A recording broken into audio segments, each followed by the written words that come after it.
Genesis 33 and 34. We're talking about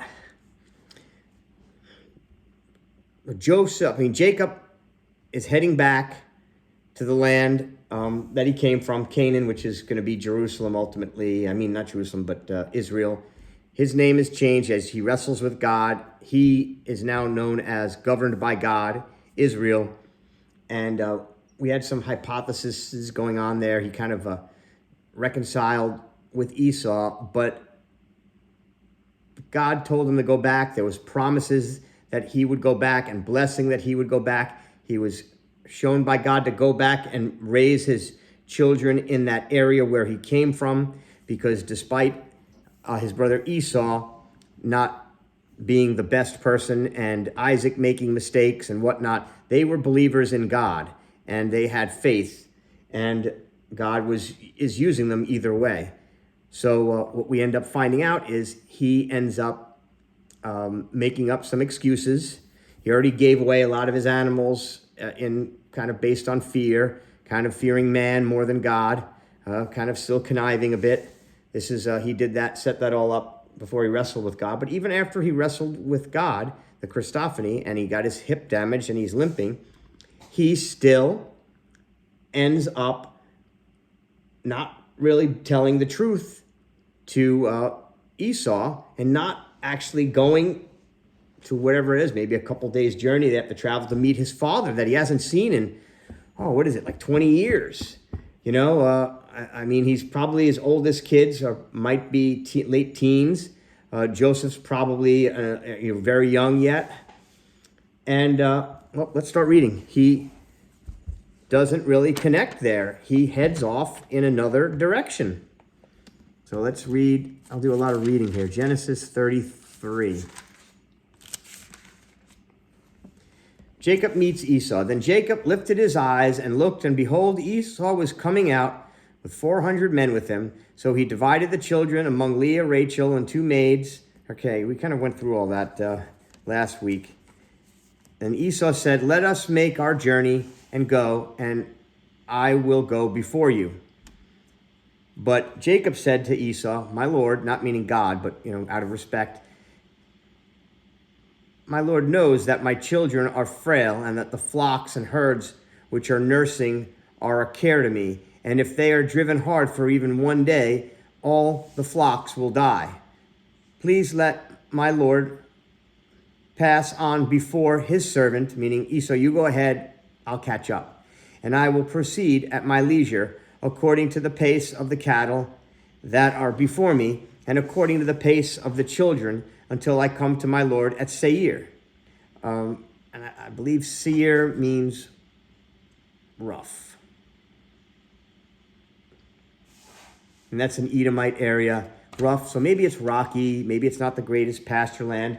Maybe it's fine for the amount of cattle or herds that Esau has, but to add another bunch to it, maybe it's not. Esau says, "Please, let me leave you with some of the people who are with me." But he said, "What need is there? Let me find favor in the sight of my lord." So Esau returned that day on his way to Seir. Jacob journeyed instead to Succoth and built for himself a house made of booths. And there's a festival called the Festival of Booths. That's in the harvest season for his livestock. Therefore, the place is named Succoth, or booths. Interesting, if you look at a map, he tells him he's going this way. And then over here is where Esau would be. He goes, whoop, up that way. That's pretty sad, because it does sound like Esau was kind of made me think of Thor and Loki. Like Esau is kind of being Thor there. He's like, "I could kick your butt, but we're not gonna. I'm glad you're back." And he's probably thinking, "Man, we could talk tonight. Oh, he's a jerk. But we did have a lot of time. We played, we played pin the tail on the Jacob. Well, Jacob probably didn't like that very much, but and he's waiting, and Isaac's probably getting ready to see his son after 20 years and all the grandkids, and they don't show up. That's pretty bad. And God, He already made his peace with God about that, about he's supposed to go there. This is probably a good example of how just because you have faith and you meet God, everything doesn't get straightened out in your life immediately. There's lots of self-talk, lots of stuff we grew up with that we have to overcome, and it really requires quiet time. You could do that driving, probably not on a highway with people tailgating you, but on a country road, walking in a hammock, staying in bed a little while longer, on your hands and knees, crying out to God, maybe out on a boat, but not just one way, like complaining and letting it all, like dialoguing, like, and showing, and God will reveal things. And often when he reveals things to me, it's like John in Revelation. It's just this like, wow, that would have taken like an hour to explain, and you just showed me something, about a situation or myself, and it's something that we can then look back upon and call upon. All right. So Jacob ends up not going to where Esau is, and he goes to a place called Shechem for apparently about 10 years. Now Jacob came safely to the city of Shechem, which is in the land of Canaan, which he came from Padam, when he came from Padaram and camped before the city. He bought the piece of land which he pitched his tent from the hand of the sons of Hamor, Shechem's father, for 100 pieces of money. Then he built an altar and called it El Elohe Israel, which they don't bother to tell me what that means, but it means, I would think, probably the God of Israel. And so he's like, he didn't listen to God and stay where he's supposed to with his family, Esau and Isaac in that area, but he is still acknowledging God. Is this rubbing off on the kids? Not too much, because the area he went to maybe isn't as bad as what Lot did with Sodom and Gomorrah, living in a totally pagan area, but it's pretty bad. There's no Jews there. I mean, what is going to be the Jewish people? There's no believers. These are pagans, and they probably do weird pagan sexual practices and weird religious things that, like witchcraft type things. And he's letting his children grow up as the norm for them without necessarily, maybe other than a few stories around a campfire. He's probably not doing Bible lessons like we're doing. He's probably not having deep conversations with them about it. Okay, we only know of one daughter. We know there's other children. We know of the 12 sons.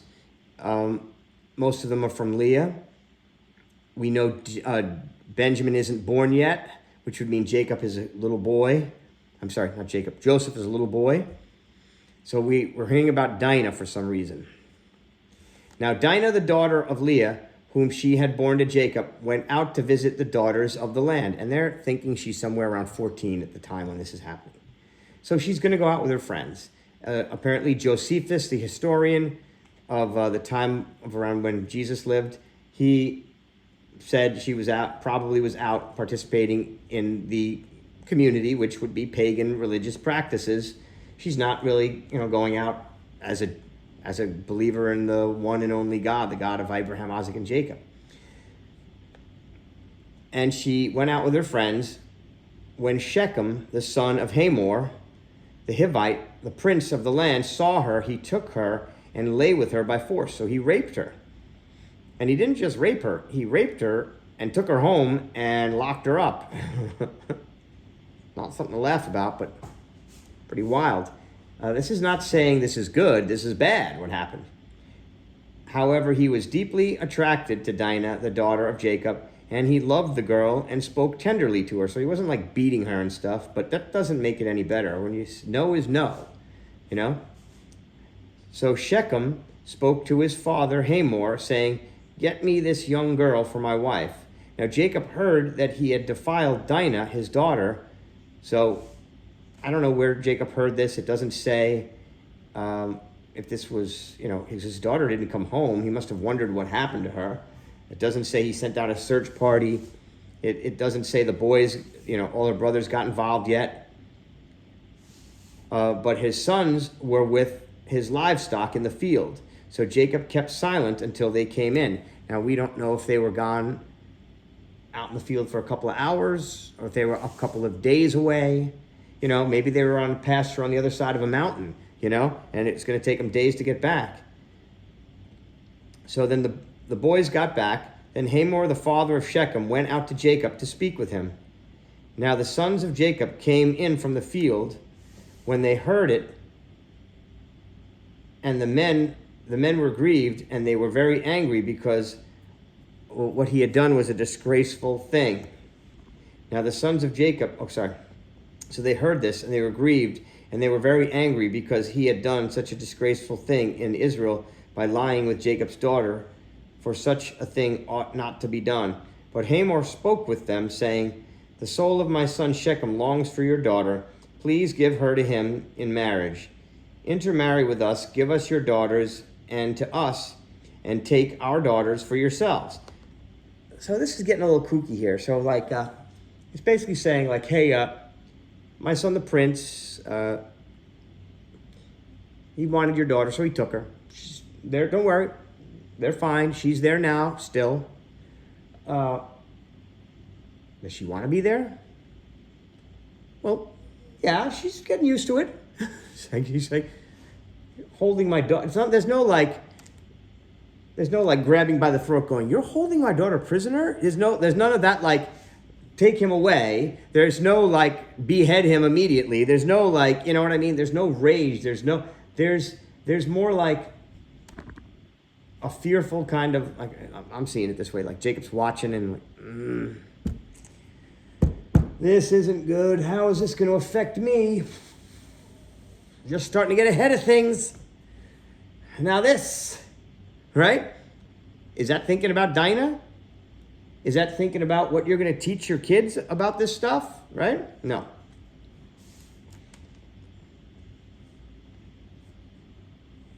So basically they're saying, we want to let your daughters marry our guys, our rapists, perverts. What a great offer. And, give us your stuff and, we'll rape your daughters for you. That's not exactly what he's saying, but it's not a great deal. You know what I mean? Thus you shall live with us, and the land shall be open before you. Live and trade in it and acquire property in it. Shechem also said to her father and to her brothers, Dinah's father and brothers, if I find favor in your sight, then I will give you whatever you say to me. Ask me ever so much bridal payment and gift, and I will give according to you. So say to me, but give me the girl in marriage. But Jacob's sons answered Shechem and his father Hamor with deceit, because he had defiled Dinah, their sister. They said to them, we cannot do this thing to give our sister to one who is uncircumcised, for that would be a disgrace to us. Now, I don't know if this is... The way it reads is Hamor, Shechem, they're in the same room in a tent with Jacob or outside, and the boys walk up, and they're like, what? Dinah's been raped by the prince? And he has her still? Well, okay, well, yeah, sure, we'll do that. Here's what we got to do first. I think probably they went off, they discussed it, they came back. Here's what we have to say. That would make more sense. But either way, maybe they knew. Maybe they always protected their sisters. So this is what they say. Only on this one condition will we consent to you if you will become like us, in that every male be circumcised. Whoa. Well, that's a great offer. Basically, when you get circumcised as a baby, because you don't know what's going on, and I'm sure it still hurts as a baby, but when you're a baby, lots of things hurt. You don't know what's going on. These are adults getting circumcised. So a couple of the boys say that you need to get circumcised, but they didn't say you need to know God. They didn't say you need to walk by faith, not by sight. They didn't say we want to tell you about, this, my dad wrestled with God, and we want to, start sharing with you about what we know about Noah and Adam.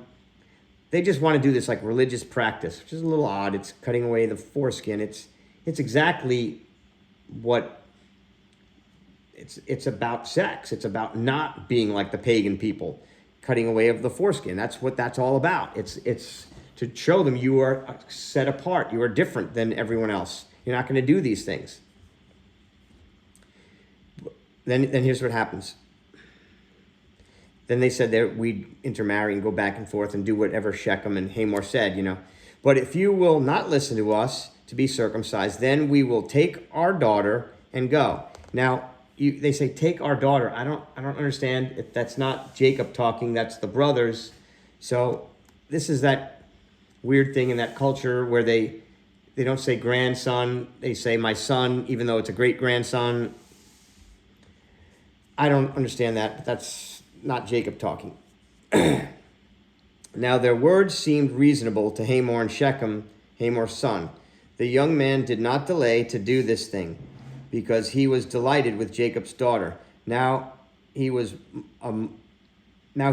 respected amongst the household of his father. So Hamor and his son Shechem came to the gate of the city and spoke to the men, saying, these men, the Jewish people, they're not called Jews yet, but, the sons of Jacob, are friendly with us. Therefore, let them live in the land and trade in it. For behold, the land is large enough for them. Let us take their daughters in marriage and give our daughters to them. Only on this condition will the men, the Jews, consent to do this, to live with us, to become one people, that every male among us be circumcised as they are circumcised. Will not, then this is the sales pitch, will not their livestock and their property and all their animals be ours?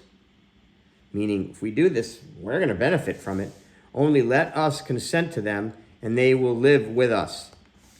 All who went out of the gate of his city listened to Hamor and to his son Shechem, and every male was circumcised, all who went out of the gate of the city.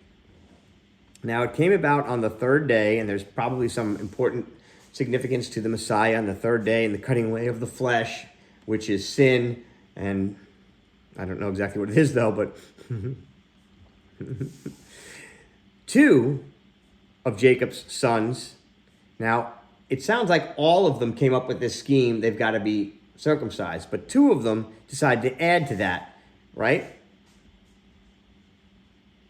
Simeon and Levi, Dinah's brothers, each took his sword and came upon the city unawares. So basically these guys had their foreskins cut away with, maybe it was some type of a glass. I don't know what they had back then, pottery. I mean, they couldn't make, I don't know. I mean, if they had swords, they had metal. I don't know what they had, but they had inflammation and they were uncomfortable. They weren't ready to go run around and fight anybody. And basically, they may have been taking something to sedate them even. So these two men that the tribes of Israel are named after run around, literally entering people's houses. It sounds like they're in houses, unless they're all in some tent outside of the city, and just killing them all. And they're not even able to get up and defend themselves. Just the idea of doing that, but the possibility of they're killing them in front of their wives and children. This is bad what happened to Dinah, but, this is one of the reasons I think God gave the 10 Commandments in Exodus 20. An eye for an eye, a tooth for a tooth. It's not like someone punches you in the face and your tooth falls out. So what you do is you go cut off both his arms and both his legs, and now he's Darth Vader. Does he have both arms? There's part of one arm off, right? Is it just a hand on one side is gone? Yeah. But because the high ground. Had the high ground. Obi-Wan. All right, don't let me get distracted. So, what do we have here? Let's look at this. We have Jacob not really raising his kids as godly. He may have shared some stories. He may have done some religious activities around them, but he's not sharing with them or developing his relationship with God the way he should. He's making decisions based on possibly fear, definitely man-made decisions, I mean, if God tells you to go somewhere and you're looking at it and go, I don't know, that doesn't sound right. There's not enough jobs. There's no opening there. I should wait till there's an opening, then go. Well, you don't know. And God's not going to tell you everything, because if he gives you all the details, we'll just mess it up. We already discussed that. That's the main reason we're getting taken out in the rapture. You can't have a bunch of Christians running around campaigning for the Antichrist. This just looks ridiculous. It's embarrassing. Kidding, that's not biblical. But that's stupid things we do, right? So he's not raising his kids upright. There is some exposure there. There is something going on with it. But you're going to see there's a big turning point soon. Right? And he's had a couple of turning points. He had the rock and at Bethel, and the staircase, Jacob's ladder. And he had the wrestling with God, and the hip that was damaged with this wrestling match. And now he's having another one. But he didn't have to have these experiences and then this desert in between. He's the one who set the desert up, not God. We're the ones who choose that, really, for the most part. I mean, God's reaching out to us. He's ready to talk to us. Okay, so they go and they kill all these people, and then that's not enough. So they slain them all. Then they took their flocks and their herds and their donkeys, and they basically enslaved the people there. Then Jacob said to Simeon and Levi, you have brought trouble on me by making me odious among the inhabitants of the land, among the Canaanites and the Perizzites. And my men being few in number, they will gather together against me and attack me, and I will be destroyed, I and my household. Well, I've had some trouble understanding this. I'm like, well, who are the Perizzites? They must be relatives or surrounding tribes, groups, and they're going to be like, hey, what happened to Shechem's bunch? Which, we don't know. I mean, maybe there was only 50 or 100 of them, or a couple of hundred of them. You know what I mean? It's hard we think cities and villages, like you ran around, a place where there's a couple thousand people. That's amazing. It probably wasn't that many. Same thing with like when Jesus was a baby and they killed all the babies 2 and under. Someone did the math. They said would have been 300, would have even been a high number, It was probably like 30 kids that got killed. Not that you should ever kill any of them, but... Okay, so because of this not sharing about God, not maybe doing a little bit of religious stuff, but not really explaining and showing them the religion and faith, not raising them with Isaac and other equivalent of Christians, they end up in a pagan environment. That would be like going to public school and I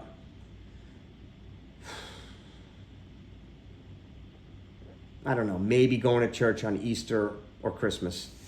And that's the only time you ever hear about God. Or even worse, you don't even go to church at Easter or Christmas. But you do say a prayer before you eat. But no one in the family understands your prayer except you, because you're the only one who's really a believer, who has the relationship. And you're not sharing that information because you're not developing it yourself. Not meaning you, obviously meaning Jacob in the Bible. So Jacob gets all upset and angry. But what is he angry about? He's not like, you guys, I mean, great, that's awesome with the vengeance, but it's too much. And you forgot to bring Dinah back. No, that's not what happened. They did bring her back. But you get what I'm saying? He's mad because his good little deal he had here is blown again. Remember, he had a good deal at home with, his mom being the boss, kind of, and covering for him. And then he had he went over there and he had a bad deal with Laban. Then he had a good deal at the end there. Then he had a good deal there with God. And then he kind of came up here and he's like, this thing's been going good for a while. So he had some bad times there. And he's like, I've been finally doing good for a while. I don't want this to happen. But he's not thinking of his boys, is he? He's not thinking of, oh my God, were all my sons involved in this plot? Did they distract the others? I mean, while the 2 killed everybody? I mean, these guys are serial killers, mass murderers, and thieves. This is God's people. You see how the devil's working in this big time? The devil's like, so this is the people that we're using to bring the Messiah to save the world? Remember that stuff? This is like God pretending to be. Yeah, remember that stuff, sin I told you about? It's really bad. But I know you guys think telling a lie isn't really bad, but killing a bunch of people is. It's the same thing. It's sin. It's the same thing. It's sin. You do one sin, you need a savior. You can't come to heaven. There can't be sin here. And it's kind of wild. It's hard for us in our minds to think, how could that be? It's even harder to think that these guys, and who does the priesthood come out of? Do you know? The Levites. Levi. Now, Levi was never a priest, but the priests come out of the Levites, which is Levi. All right, so we're almost done with this chapter. So he's basically yelling at them, and they will gather together against me, Jacob saying, and attack me, and I will be destroyed, I and my household. So he's getting a little concerned about the household. But they said, should he treat our sister as a harlot? Now, who did he say that to? Did the boys yell, should Shechem and Hamor treat our sister as a harlot? Or are they yelling at Jacob? A yelling match, back and forth. Because they've obviously completely disrespected his authority, which is why the best plan to run a family isn't to, after maybe age 5, to tell kids, why? Because I told you so. Explain things. It doesn't mean it's up for debate, but helping them to understand things and understanding you care is a much better way of doing things. Let's jump into 35 for a moment. God said to Jacob, so he's obviously seeking God. This is a big problem here. Everybody could be killed. He probably could use his brother's protection now. Then God said to Jacob, arise, go up to Bethel, live there, and make an altar there to God, who appeared to you when you fled from your brother Esau.